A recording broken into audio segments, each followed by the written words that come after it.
Coming up on Ag Day, New Zealanders milking profits from one unusual herd of cows. Plus, the Justice Department settles a case involving one of the largest meat recalls in history. In agribusiness, surviving the cash rent game in 2014. It doesn't feel like a year where you'd want to be doing a lot of expanding at higher costs. And is the EPA friend or foe? The debate continues. Ag Day, brought to you by New Holland Equipment, built smart for the way you farm, work, and live. See your authorized New Holland dealer today. And by the Chevy Silverado, the one you depend on, the one that lasts.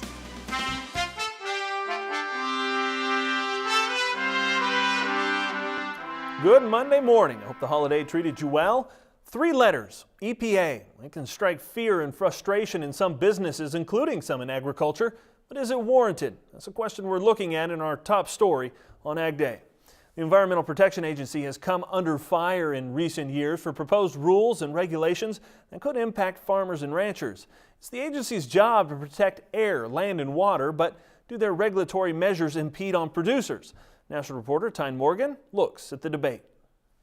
Cattle roaming the land, lush green corn lining country roads.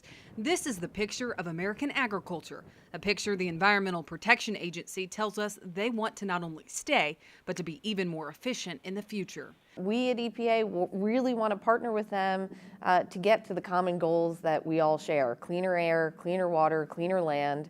And we think that at EPA, we think that we can't do it without agriculture. Groups like the National Cattlemen's Beef Association say it's become a war with EPA. We've been fighting EPA for years now. In fact, we joke that EPA now stands for Eliminate Production Agriculture, because it seems like every time we turn around, they're coming after us. We understand at EPA that we are regarded with a certain amount of cynicism, but that the bottom line is that we share the same goals as farmers and ranchers. We want to see American farmers and ranchers be productive. We want you to stay on the land. We want you to keep growing and producing and innovating. NCBA says it's EPA's actions that spark fear within the industry. Fear that one day EPA will dictate not only what they farm or ranch, but how they do it. Woodall says the latest example is the upcoming ruling on the Clean Water Act.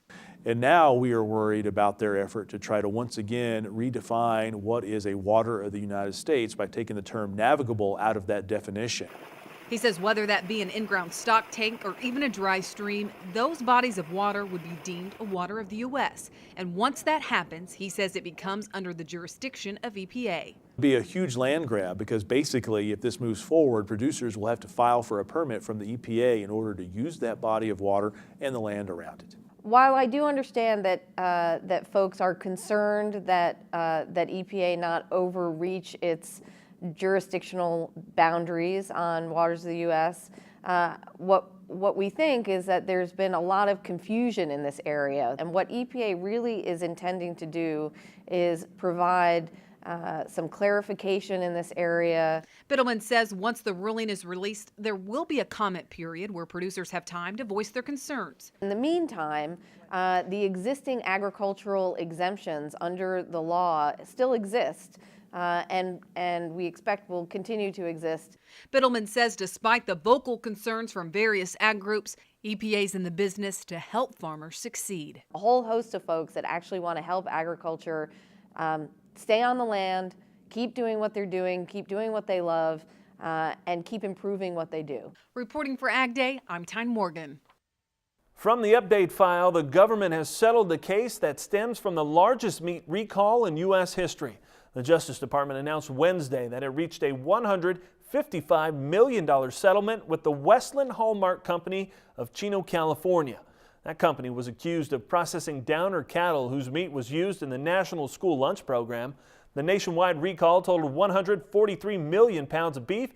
The Humane Society of the United States sued after recording undercover video of non-ambulatory animals being kicked and shoved with forklifts. The Justice Department says the company owner and the companies themselves have entered into a consent decree. USDA just released its newest forecast of 2013 farm income. Federal forecasters increased their estimate for U.S. farm income this year by 9% to $131 billion based on bumper corn and bean harvest. Net farm income will rise 15% according to the Ag Department stats. On-farm expenses, they also set a record this year, $352 billion. Most major crops are done for the season, so the focus turns to grazing conditions, especially on winter wheat. Mike Hoffman has details in Crop Watch. Good morning, Mike. Good morning, Clinton. From Putnam County, Georgia, a crop reporter says dry conditions continue to delay planting of fall forage and cereal grains. Pasture and grazing conditions continue to plummet due to extremely dry conditions, and cattle producers have had to begin feeding hay in that county located in the center of the state. The drought monitor shows the center third of the state is called abnormally dry right now.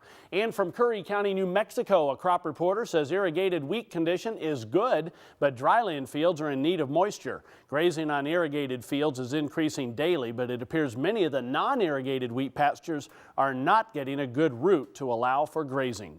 And taking a look at the drought monitor, you can see those dry areas in eastern New Mexico, spotty across Texas, parts of Kansas, southeastern Colorado, and into parts of Nebraska as well.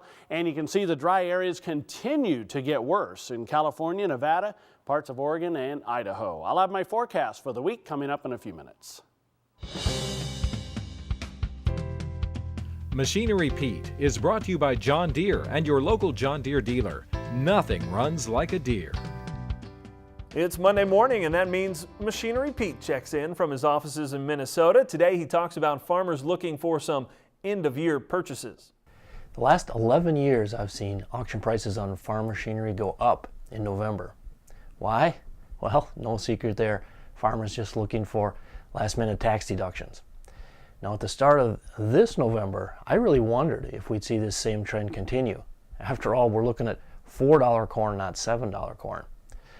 But I've actually seen the same trend happen. Auction prices have been going up, even on large late model tractors that had been selling soft throughout the summer.